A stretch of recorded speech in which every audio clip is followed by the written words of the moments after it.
नमस्ते दोस्तों, आज के इस प्यारे से लर्निंग सफर में आप सबका स्वागत है। चलिए ना, साथ मिलकर कुछ नया और मजेदार सीखते हैं। पता है, कभी कभी ऐसा लगता है ना कि ये पैसों की बात समझना इतना मुश्किल क्यों है। हम इतनी कोशिश करते हैं, इतनी सारी चीजें पढ़ते हैं, फिर भी कंफ्यूजन बना ही रहता है ना। अच्छा, ये सिर्फ किसी एक के साथ नहीं होता, ये बहुत ही आम बात है और आज ना हम इसी गुत्थी को मिलकर सुलझाएंगे। अच्छा, जरा एक छोटी सी कहानी के बारे में सोचिए। पानी की सिर्फ एक बूंद, क्या वो एक पौधे को उगा सकती है? नहीं ना। लेकिन जब सूरज की रोशनी, मिट्टी, हवा, पानी और हाँ थोड़ा सा समय, जब ये सब एक साथ मिलते हैं ना, तब जाकर एक मजबूत और खूबसूरत पेड़ बनता है। और मुझे लगता है हमारी पैसों की समस्या का हल भी ना इसी प्यारी सी कहानी में छुपा हुआ है। तो चलिए सबसे पहले ये समझते हैं, जैसे एक बूंद से पेड़ नहीं उगता, बिल्कुल वैसे ही हम अपनी फाइनेंशियल लाइफ में कभी-कभी अटक क्यों जाते हैं? क्या वजह है? देखिए, हम ना अक्सर दो बड़ी गलतियां कर बैठते हैं। पहली, हम सिर्फ एक ही आइडिया को पकड़कर बैठ जाते हैं। जैसे कोई है जो सिर्फ सेविंग ही करता रहता है, या कोई है जो सिर्फ इन्वेस्टिंग के पीछे भागता है। और दूसरी गलती, हम अपनी कमजोरियों को छिपाते हैं और ऐसा दिखाने की कोशिश करते हैं कि अरे हमसे तो कोई गलती हो ही नहीं सकती, हम तो परफेक्ट है। तो अब समय आ गया है अपनी सोच को थोड़ा सा बदलने का।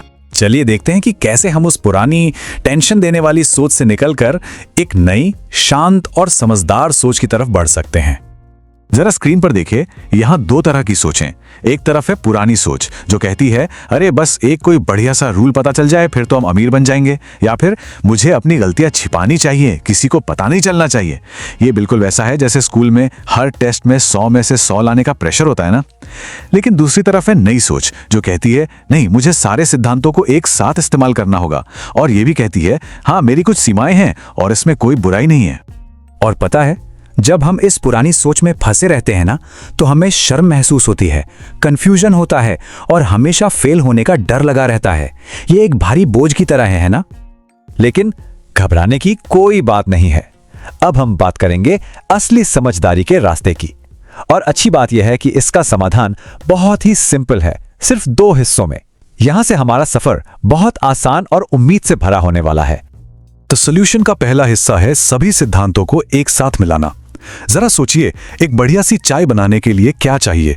चाय पत्ती, चीनी, दूध, अदरक, सब कुछ सही मात्रा में चाहिए ना। सिर्फ एक चीज से तो काम नहीं चलेगा। बिल्कुल वैसे ही पैसों के लिए भी बचत, धैर्य, लंबी सोच, गलती की गुंजाइश रखना, दूसरों से तुलना ना करना और अपने इमोशंस पर कंट्रोल, इन सबको एक साथ लेकर चलना पड़ता है। और दूसरा हिस्सा है ये मानना कि मुझे सब कुछ नहीं पता, मुझसे गलतियां होती हैं। और दोस्तों, ये ईमानदारी कोई कमजोरी नहीं है, बिल्कुल नहीं। असल में यही तो समझदारी की नींव है। जब हम इसे स्वीकार करते हैं तो हम और भी ज्यादा मजबूत बन जाते हैं। और जब हम इस नए प्यारे से रास्ते पर चलते हैं ना, तो हमारा तनाव कम हो जाता है और तरक्की भले ही धीरे धीरे हो, लेकिन लगातार होती है। ये बिल्कुल उस सुकून जैसा है जो एक मुश्किल एग्जाम के खत्म होने के बाद मिलता है, जब हम आराम से एक लंबी सांस ले पाते हैं। चलिए अब कुछ असली जिंदगी के मजेदार उदाहरणों से समझते हैं कि ये विचार असल में काम कैसे करता है। और ये सबके लिए है, चाहे वो एक स्टूडेंट हो या कोई बहुत बड़ी कंपनी। स्क्रीन पर देखिए, यहाँ 3 छोटी छोटी कहानियां हैं। पहले आशा को देखिए जो सिर्फ एग्जाम से एक रात पहले पढ़ती है, और दूसरी तरफ है राहुल जो रोज थोड़ा थोड़ा पढ़ता है, रिवीजन भी करता है और रात को अच्छी नींद भी लेता है। अब देखिए मनोज और अरविंद को। मनोज इमोशनल होकर सारा पैसा खर्च कर देता है, जबकि अरविंद बचत भी करता है, निवेश भी और अनुशासन भी रखता है, सब कुछ एक साथ।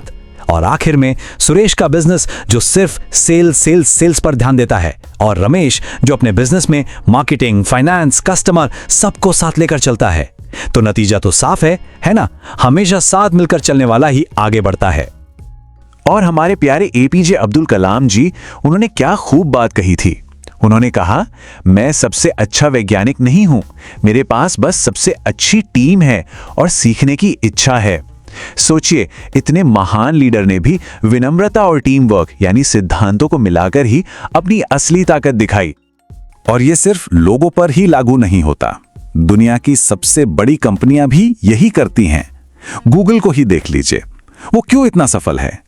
क्योंकि वो इनोवेशन, टैलेंट, कल्चर, ऐसी कई ताकतों को एक साथ इस्तेमाल करता है। और सबसे बड़ी बात, वो अपनी गलतियों को खुले तौर पर मानता भी है। याद है जब उन्होंने गूगल प्लस को बंद कर दिया था? ये उसी का एक उदाहरण है। तो अब इतनी सारी बातें समझने के बाद इस पूरी सीख को एक बहुत ही सरल छोटे से एक्शन स्टेप में बदलते हैं। एक ऐसा काम जिसे हम सब आज इस बातचीत के फौरन बाद कर सकते हैं। तो करना क्या है? एक छोटा सा काम है। एक लिस्ट बनाइए मेरी पैसों से जुड़ी ताकतें, जैसे कि शायद आप बचत अच्छी करते हैं या आप में धैर्य है।